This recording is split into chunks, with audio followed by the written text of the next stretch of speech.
नमस्कार, आप देख रहे हैं अमृत विचार में उज्जवल झा। यूं तो कोरोना के मरीज लगातार बढ़ते हुए जा रहे हैं, लेकिन कहीं ना कहीं मरीज ठीक होकर वापस घर भी जा रहे हैं। मौजूदा स्थिति क्या है, इसके लिए जानने के लिए हम डॉक्टर रंजन गौतम एसीएमओ साहब से आज बात करेंगे। सर, क्या मौजूदा स्थिति है इस टाइम की? बीइंग जिला सर्विलेंस अधिकारी, मैं आपको ये अपडेट देना चाहूँगा कि कल 106 मरीज डिस्चार्ज हुए हैं।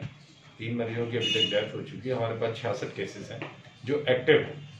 तो ये जो पेशेंट्स हैं मैक्सिमम ये वो लोग हैं जो माइग्रेन्स हैं और जगह जगह से आ रहे हैं। तो मैं आपके चैनल के माध्यम से सबसे पहले तो यही मैसेज देना चाहूँगा कि जो भी माइग्रेंट्स हैं वो केयरफुल रहें, अपनी जांच कराएं, अपने आप को स्ट्रिक्टली होम क्वारंटीन करें और अपने मोहल्ले वासियों को भी नेबरहुड वॉच स्कीम के अंतर्गत बहुत आवश्यक है कि वे अपने आसपास की जानकारी हम लोग को दें। हमारा कंट्रोल रूम 058125533311 24 घंटे खुला हुआ है।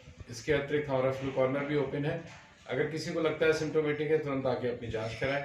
अगर प्रवासी भी है और एसिम्टोमेटिक है, अपने आप को प्रॉपरली क्वारंटीन रखें। अगर लगता है सिम्टम्स आ रहे हैं तो तुरंत उसकी जांच कराएं, हैंड वॉश करें, सैनिटाइजेशन करें और प्रॉपर सोशल डिस्टेंसिंग रखें। तो जब बड़ा अच्छा बताया आपने कि अगर टोटल 175 पेशेंट्स हैं तो हमारे उसमें से एक बहुत बड़ी संख्या 106 पेशेंट्स की ठीक होके भी जा चुकी है।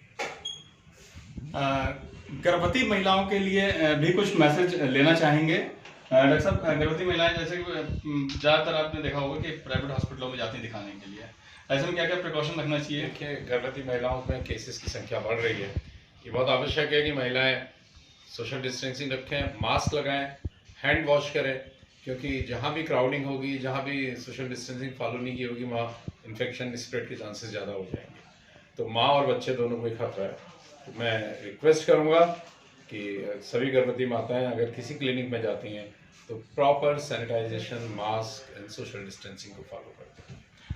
एक सवाल और भी है, पूछेंगे कि जो प्रवासी नाम दिया जा रहा है कि जितने भी मरीज ज़्यादातर मिल रहे हैं वो प्रवासी मिल रहे हैं। सबसे बड़ा सवाल ये होगा कि बरेली के कितने हैं उसमें से, या सभी प्रवासी हैं, बरेली के हैं ही नहीं? डॉक्टर साहब देखिए, ये 2 तरीके से इसका जवाब दिया जा सकता है। बहुत से लोग ऐसे हैं जो बरेली में आके रुके और आसपास के जनपदों के हैं। नंबर 2, जो शुरू से 10 सालों से बाहर काम करते थे, बरेली में आ गए या अपने गाँव में आ गए। तो इन दोनों कंडीशंस में ट्रांजिएंट या नॉन ट्रांजिएंट प्रवासी हैं ये। लेकिन चूंकि ये इन्फेक्टेड स्टेट से आ रहे हैं तो बहुत आवश्यक है कि इनकी हम प्रॉपरली जांच कराएं।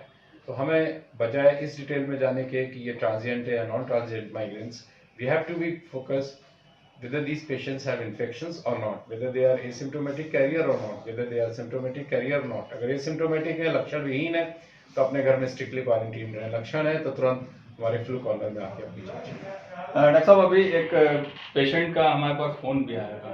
उन्होंने ये कहा कि हम प्रवासी नहीं हैं, हम कहीं गए भी नहीं थे, हमारा कोई ट्रेवल हिस्ट्री नहीं है, फिर भी हमारा जो हमें वो मिला, जबकि हम जब उन्होंने जांच कराने गए थे वो तो भी वहाँ पर प्रवासी नहीं लिखा गया था। लेकिन अब जो पॉजिटिव रिपोर्ट आई है उसके बाद उन्हें प्रवासी बता दिया गया।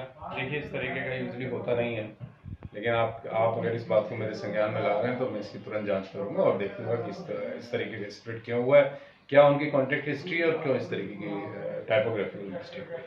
थैंक यू, बहुत बहुत धन्यवाद। तो आपने देखा कि साफ तौर पर बताया गया कि कितने मरीज हैं, कितने मरीज सही हो गए और क्या क्या सावधानियां बरतनी है आपको। बहुत बहुत धन्यवाद।